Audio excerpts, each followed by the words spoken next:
I'm trying to, Edward, but you have to answer my questions. You have to tell me the truth. It won't let me. It can go away.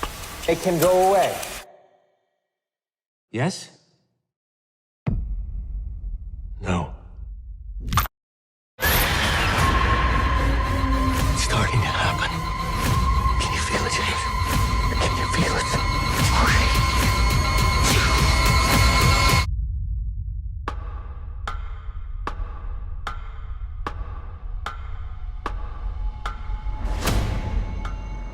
Nefarious is a suspense thriller starring Sean Patrick Flannery as the titular character Edward/Nefarious and his psychiatrist Jordan Belvi, who is playing Dr. James Martin. The synopsis goes, on the day of his scheduled execution, a convicted serial killer tells a psychiatrist that he's a demon who can possess this body. And as the evaluation ends, he also tells the doctor that he will soon commit 3 murders of his own.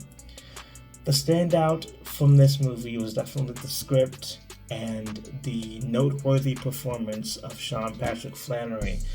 I had little to no experience with Sean Patrick Flannery before this movie, but afterwards definitely want to see more of his stuff. This performance was definitely Academy worthy. It's definitely one that, you know, I would put in with some of the best that I've seen in a while. And the writing on this was also, I think, meticulous, and it was pretty tight. The writing was pretty tight for this as well. The story does have a lot of talking. It's basically a conversation between the demon-possessed man, Edward, and the psychiatrist. And what we find out is that, you know, there's more happening beyond what, you know, is on the surface. And the conversation that's had is very in-depth. It's very,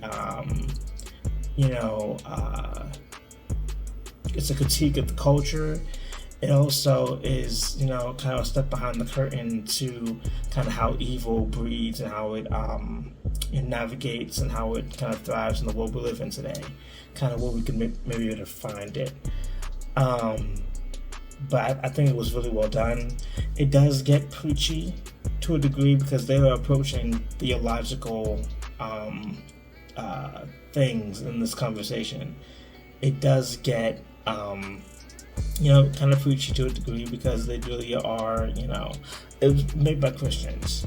The movie is directed by Kerry Solomon and Chuck Konzelman, who were connected to projects like God's Not Dead, Do You Believe, which one of those I really loved. One of those, upon looking back, is not as good, and is a bit preachy and kind of takes away from the art aspect of it because its agenda is teaching you and preaching to you over being entertainment.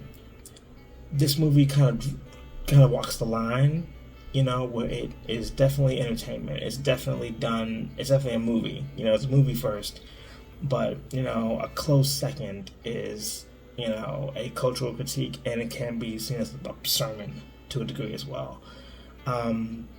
But from, you know, the demon's point of view, as opposed to, you know, God or the protagonist being a Christian. From that point of view, it kind of flips it, which was a cool concept to play with. The best part of this movie was definitely the final act. Without getting into spoilers, there is just so much that happens towards the last 20-30 minutes of this movie that really made it for me. Everybody was firing on all cylinders, and it was extremely powerful to see, and I think it was just done so tastefully. It was done very, very tastefully, done realistically, and it was really the emotional heart of the film to me, and the place where it had no impact, but it's gonna, this is the part that you're gonna leave talking about, the part that I left kind of having this sitting with me. It was this last 20-30 minutes. Not that the conversation, during the movie wasn't bad. I mean, it was bad. It was very, very good, but it was that last 20-30 minutes that was the moment that I was like, yeah, this is why you remember this movie. there's a lot of like interviews now. There's a lot of interviews now where directors do talk about a lot of the struggle in making this movie. It was tough to get made because of demonic activity that was surrounding the film in production, in post-production, even pre-production. And there's a video that I watched by Ruslan that I thought was, it was a video where they kind of explained the position, explained what happened. I think, to me, the best and most clear and clearly communicated way. So I would put you that video if you want to find out more about that.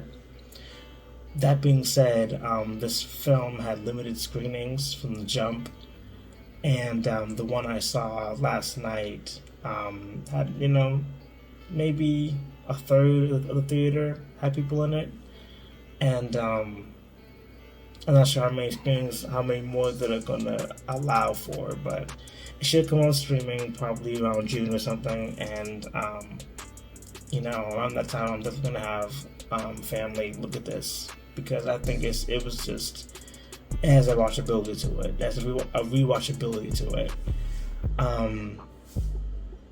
that is exciting to see in a Christian-led film. It's not just preaching at you, but it is a movie first and foremost, and a pretty well-written one, a really well-acted one. Obviously, Sean Patrick Flannery, I think, being the titular character was a good choice. He definitely was the most experienced actor and definitely had the most to play with, most to work with throughout the movie. Jordan Belfry was not a bad actor by any means, but I feel like he did kind of less in terms of, he did underperform to me. Some of the choices he made were like beneath what the character should have done in that scene. And personally, I feel like, he was a little green, just a little bit.